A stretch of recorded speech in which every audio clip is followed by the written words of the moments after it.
So now we need to understand the slip and the slide tool. Now the slip and the slide tool are about which bits of clips we see in the middle of other clips and how we can move them around. Now I've got a new sequence here which is called slip and slide, and there's nothing in it, but I'm going to bring in 3 other sequences. Now it's actually called nesting. I've got other sequences that I'm going to put into this sequence. So if I just show you what these sequences look like, if I go to numbers A, you'll see that I've got lots of numbers, 1, 2, 3, 4, 5, 6, 7, 8, 9, 10. Those are titles, which we'll do a bit later on. And underneath I've got a bit of mat. Do you remember we could create a coloured mat by going here to the new items icon and go colour mat, and that's what I've got, blue colour mat. Now they're inside their own sequence, which is called number A, and here is number A, and it's a single item, and when I pull it into this particular sequence it comes in as one piece of footage. And I've got 3. I've got number A, number B and number C. Numbers because there are numbers in it, and footage bit A, B and C. So if I take B in, now when I pull it to this point, can you see I get a black line? That's saying it is snapping in place. It's coming to the end of that item. Now snapping is very useful to tell you when you've got to the place and you can let go. Sometimes however snapping accidentally gets switched off, or you don't want snapping because it's not allowing you to get precise enough. The icon for snapping is this one here. If I turn that off and I pull this item here, you'll see that I don't get the black line and I can overwrite the other one without any problems whatsoever. But if I turn snapping back on again, notice the keyboard shortcut is S, so you may accidentally hit that at some stage. Snapping S, click and drag, and you can see I get that black line that tells me I'm precisely at the right place. And I'm going to bring in numbers C as well and also snap it to the end, and you'll see that this work area bar increases to show us that we're covering all of this footage. Now they're simply 1 to 10, 1 to 10 and 1 to 10. Now I'm going to trim all of these so that we see less of them. So I'm going to use my ripple edit tool. Do you remember this one that actually gets rid of footage but also fills in the space left? So I'm going to take my ripple edit tool and I'm going to click on this first clip and go to the end of it and pull it in so that you can see there that clearly we are going to see only up to the number 7 before the number 1 of the next clip will show. You can see this in the program monitor, so let go of that. And then the middle clip, I actually don't want it to start at 1. I think let's start it at a different number. So I need to click on the clip and then I can pull through. Let's start it at 3, and that finishes at 10 at the moment, so let's make it finish perhaps at 9. And then this last clip also starts at 1 and finishes at 10. Let's make it start at, click on the clip, and let's make it start at say 4, and it's going to finish at 10. So these clips have all been made a lot shorter. The first one counts from 1 to 7. The second clip starts at 3 and goes on to 9. And the last clip starts at 4 and goes on to 10. Okay, so I've got 3 clips in here.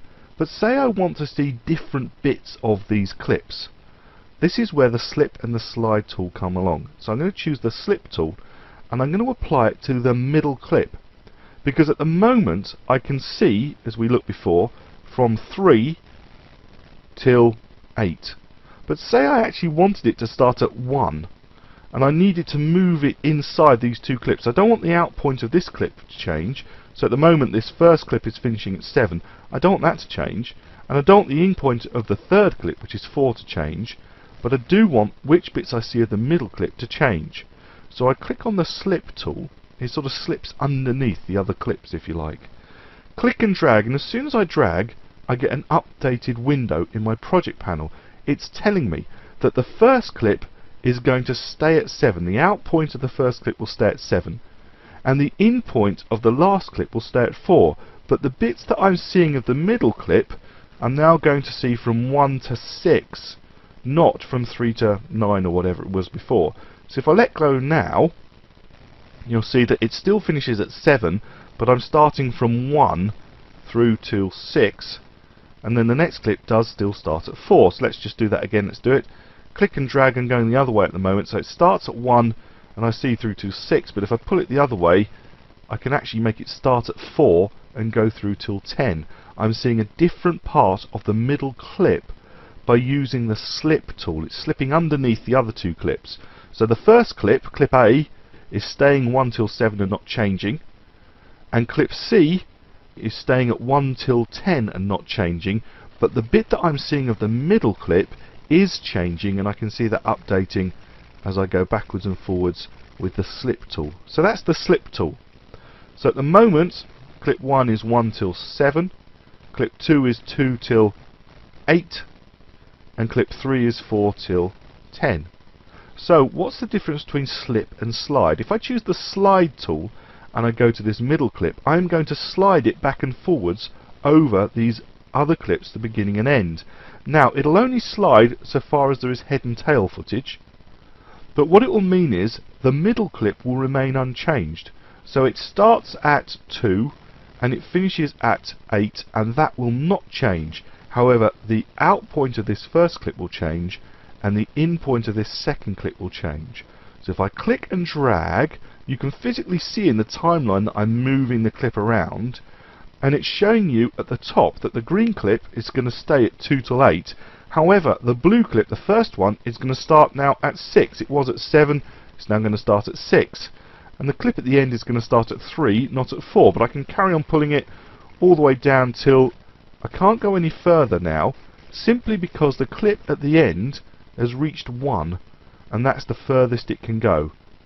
So I'm only going to see 1 till 4 on the first clip, I'm still going to see 2 till 8 on the middle clip, and I'm going to see 1 through 10 on the last clip as I pull it this way. But as I pull it the other way, I can pull it all the way out till 10 on the first clip, but it won't go any further because that's the end of the first clip. That's the end of all the footage that's available.